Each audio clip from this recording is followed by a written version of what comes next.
Well, bam! Alright, what the fuck is up, YouTube? It's your friendly neighborhood ghetto nerd back again for another episode of Random Thoughts. Holy fucking shit. Let's talk about the Super Bowl, shall we? That's why rocking my Bengals shirt, you know what I'm saying? Represented for Joe Burrows. So anyone that knows me knows that I'm historically a diehard Colts fan. My whole family's from Southern Indiana. I was a Peyton Manning simp when I was growing up in high school. And to me, no matter what, Peyton Manning will always be the greatest quarterback alive. But that's subjective. I've lived in Cincinnati since 2004, so over half my life. The Bengals have always been my backup team. My friends would always dog me and give me shit with the whole Colts and Bengals thing. We very, very rarely play each other during the regular season. But I will say Colts have historically, majority have a positive record versus the Bengals. But I digress. We ain't talking about that right now. We talking about the motherfucking Super Bowl. We're talking about Super Bowl commercials. We're talking about lots of fucking shit. So, overall, I thought it was an amazing game. Am I disappointed that they lost? Abso-fucking-lutely, because the way that the whole last 10 minutes of the game went makes people feel like the shit's rigged. I mean, you had an entire game where each team had both got one fucking flag. One flag apiece. The entire game. And then in the last 5-10 minutes, every other play, flag, flag, flag, flag, flag. It just seems fucking fishy. You know what I mean? And I'm not trying to, negate the fact that Bengals did their own shit. You know what I mean? There were fouls or plays that could have been flagged that weren't flagged. And even when we got that one touchdown and they showed the face mask replay, I was even saying that, man, that pisses me off, because I was just thinking, wow, if they do win, now everyone's only going to say, oh, well, if they'd called that face mask, y'all never would have won. Da-da-da-da-da-da. So it goes both ways. But at the end of the day, the Bengals have nothing to be ashamed of. They put their fucking all out on the field, and this was monumental. Even if we didn't win, this is huge for our city. It was huge for the franchise. It's the second time in their history of existing that the Bengals have made it to the Super Bowl. Let's also have to mention, last year they were fucking had a winning streak or a winning record of 4 games. They won 4 games last season. To go from a negative season that hard to go to the fucking Super Bowl the following year is huge. And for anyone that doesn't give them that credit, y'all can shut the fuck up. Because I guarantee you, next year Joe Burrows is going to take over the motherfucking league. I'm putting it into existence right now. Joe Burrows is my second favorite quarterback of all time. Just watching him, man, that motherfucker is a beast. My number one issue is that the Bengals got to fix their O-line. The man is good, but he isn't that good. Nobody is perfect. You can only do so much as a quarterback. He needs more than 3 to 5 seconds in the pocket before y'all let it collapse. Yes, he's fucking proactive and he's super dope and he's good when the pocket collapses at moving and still getting yards. But you can't live your whole career like that. I about fucking had a heart attack when he fucking fell over and that knee was hurting. And I seen the look of agony on his face, dude. It scared the shit out of me, because I know he's my age, roughly. He's barely 30, if that. You're too damn young to be ending your career that fast. I thought he was done for. I really did. So I'm super grateful that he's okay. I'm just grateful that the Bengals made it to the Super Bowl, period. It was a great fucking game. So let's segue that into the fucking best halftime show that there's ever been. Y'all can argue and debate it all you want in the comments, but if your argument is that it was garbage and trashy and that there was only one white performer, you can take that shit all the way to the fucking bank and get nothing for it. I don't know. I'm making up shit. Like, so many people are hating on this fucking halftime show, and it just shows the racism. It really fucking does. Like, it's so funny. It's so fucking funny. Like, people are trying to cancel Snoop for smoking a joint before he performed. Like, are you fucking kidding me? Do you not know who Snoop Dogg is? Do you not realize that California is, one, a medicinal, and two, a recreational, legal marijuana in that state? People just want to get mad over fucking anything these days. It's absolutely ridiculous. But I would have to say the only halftime show, and I'm a hip-hop head. Like, I am a fucking full-bred millennial. 1993 is my year. I grew up on Snoop, Dre, and Eminem. I grew up on them. West Coast all motherfucking day, bro. Like, granted, Eminem's a Midwest rapper, but I digress. Like, this shit, words can't describe what that made me feel, honest to God. Like, and I know some of y'all out there feel the fucking same way. I was doing good. The whole show, I was doing good. I was like, oh, this is dope, getting hype. And then fucking Dre does that piano riff, the intro piano riff for I Ain't Mad At Ya. And at this point, gangster tears are just coming out my eyes. Like, because I had heard a rumor that Tupac's hologram was going to make an appearance at the halftime show. And my wife was telling me about it. I was like, no fucking way. And then they transitioned to Still Dre. And I'm just like, bro, oh my God. Fucking, we might not have got a hologram of Tupac, but we did get a surprise appearance from 50 Cent. And that is worth noting. That shit was so fucking dope. All y'all hating on that man for being chunky and da-da-da-da-da. Go do some sit-ups or something and come back and talk some shit. The man is 50 years old. And he's still stacked. Yeah, he got a dad bod. So fucking what? So do I, man. No, y'all fucking didn't look as good as you did when that song he performed first came out. So shut the fuck up. Like, if that was a woman that people were fucking sitting there and like fat shaming, oh, the internet would have a fucking riot over it. Which just goes to show the fucking inaccuracies and the fucking bullshit when it comes to new age feminism and the whole garbage ass cancel culture bullshit.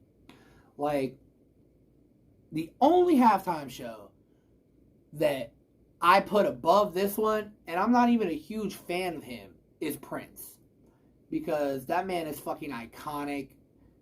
And that halftime show was sick as fuck. Like, I still remember that one. I don't remember if that was the Super Bowl with the Colts and the Bears, or if it was the Broncos and the Seahawks. Because I remember Peyton Manning was in that Super Bowl. I just don't know what team he was with at the time. Fuck. Okay, let's talk about some of the commercials. More specifically, let's talk about that Doctor Strange trailer, y'all. Can we talk about that, please? Because I need to talk about it. Because that's all I've been doing since Sunday is talking about it. And watching videos about it. And talking about it. Holy motherfucking shit. I didn't think, y'all saw my reaction for No Way Home. I didn't think that they could ever top it or do anything like remotely close to as huge as No Way Home was. And after that trailer for Multiverse of Madness, I feel like they might. They're trying to, if they don't top it, they're going to come pretty fucking close. We have a confirmation of at least 2 or 3 What If episodes coming to life in live action. There's that snippet of Captain Britain's shield. There is zombie fucking Wanda. And what we are led to believe, but I still don't think so because of this that I'm about to say, is Sorcerer Supreme Strange or the Evil Strange with the little ponytail and shit. Because when I seen that, at the end of No Way Home and the first teaser was put out, I was like absolutely certain that that was the evil Strange that had like invoked all of the Hydra and whatever like deities and absorbed their powers.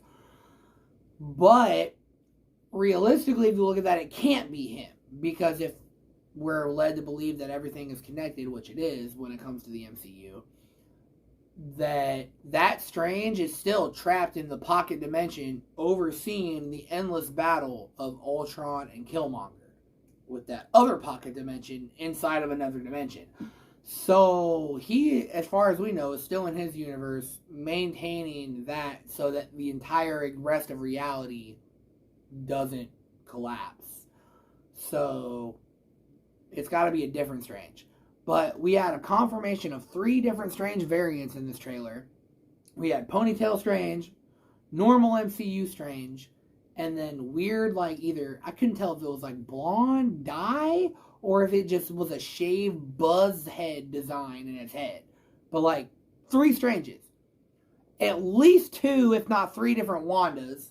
We've got our Wanda, we've got Zombie Wanda, and then people are speculating that there's another variant, like an evil Wanda that isn't Zombie Wanda, but it isn't also our Wanda from the MCU.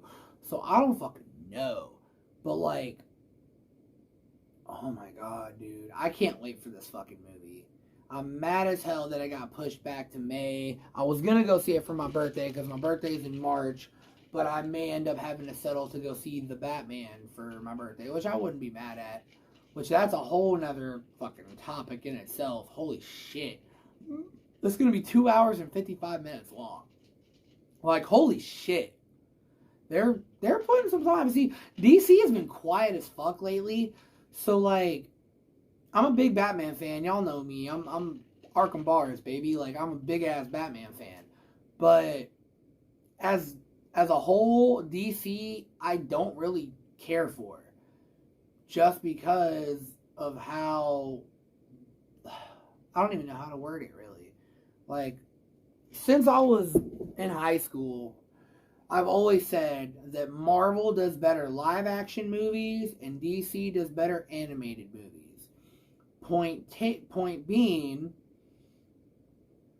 Under the Red Hood is one of my favorite animated films, favorite Batman films, period. Great story. Great animation. Great.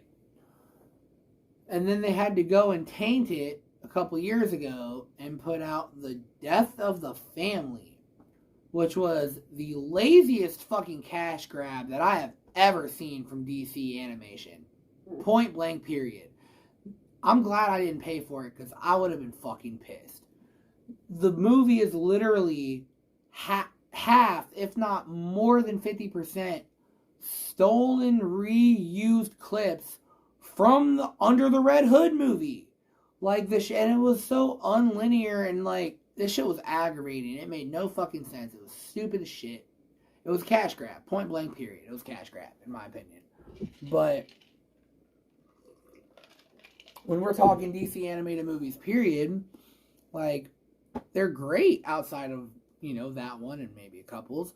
Flashpoint Paradox made me completely re-evaluate my thought process or my feelings toward the Flash. Like I said, I'm a Batman diehard, and outside of Batman, DC can go fuck itself. Until I seen Flashpoint Paradox. Flashpoint Paradox was such a good fucking movie, and I swear to God, if y'all fuck it up in the live-action Flash movie, because I heard that that's what you guys are trying to base it off of, because the best Batman ever to fucking take the cow, Michael Keaton, is coming back to reprise his role. If y'all fuck that up, I swear to God, I will never forgive you. I will never forgive you, DC. So y'all better do that shit right. Anywho, I'm rambling at this point. You know how I get, y'all. I gotta plug myself. You already know. If you don't already, go and hit the subscribe button for this channel, and go and check out my main music page if you want to check out my music at Cali Hustle. I'm doing my first show since before fucking COVID started and this whole fucking pandemic hit us. So if y'all are in the greater Cincinnati area, and you want to come see your boy throw it down on a true underground, all local event, I will be live at the Thompson House this Friday, February 18th, going on stage around 9:30ish. Tickets, I will leave a link to get a ticket in the description of here. And if you know me personally, you can just hit my DMs or something. Cash at me the 14 for the ticket, and I will validate it that second when you send it to me, and I will hold your ticket for you or whatever you'd like to do. And if you don't want to do that, like I said, there's a link that I will put somewhere where you can click on that and go buy me a ticket. Even if you ain't in my state and you can't come to the show and you want to support me and you've never been able to, buy a fucking ticket. I'd appreciate it. And if you do, screenshot that and send it to me, and I will send y'all a swag bag or some free merch, an album, a fucking dope-ass hat pin. I'll send you something. I'm going to do a contest after this show because I have a follow-up show next month on Monday, March 14th at the Mad Frog, opening up for the one and only White Jesus motherfucking Ritz on the Loud and Clear tour. It'll be Ritz, Greaves, and Triz. And I don't know much about Greaves, but I fuck with Triz because I learned about him from Brother Lynch, West Coast Crippin' Cuz. I'm excited to fucking meet y'all. I'm excited to see y'all perform. I haven't seen Ritz in a long time, so I'm super geeked for this shit. This is probably going to be one of the biggest shows that I've performed at since my last show with Cess Crew. So, I love it. I can't wait. Much motherfucking love. Go holler at me. Follow me on all my socials. Check out my other channel. Hit that subscribe button. Hit that bell so you get notified whenever I drop shit. I will be working on more more edited videos in the future. Y'all gotta bear with me. Like I said, man, I'm busting my ass at work. I got these 3 kids I'm taking care of, and I'm still trying to produce content for y'all. So please, please, please hit that like button, leave a comment, let me know what your thoughts are on this video. What did you feel about the Super Bowl? How do you feel about Doctor Strange? What are you hoping for the future of the MCU? What are you expecting? I didn't even get a chance to talk about fucking Picard, fucking Patrick Stewart. Y'all know that's motherfucking Patrick Stewart. We're gonna get the X-Men, goddammit! Ah! I'm so excited.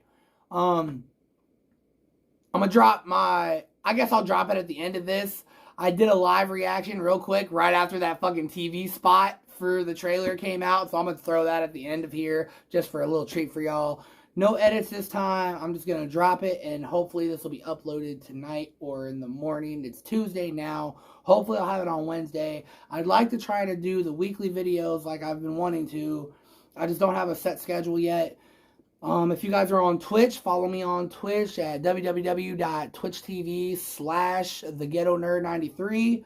I have a somewhat general schedule on there now. I stream at least every weekend. I'm probably about to hop on there now, actually, for real, and plug this fucking video before it's even uploaded. So, go support your boy. Much motherfucking love. Keep it random, and stay. Well, shit.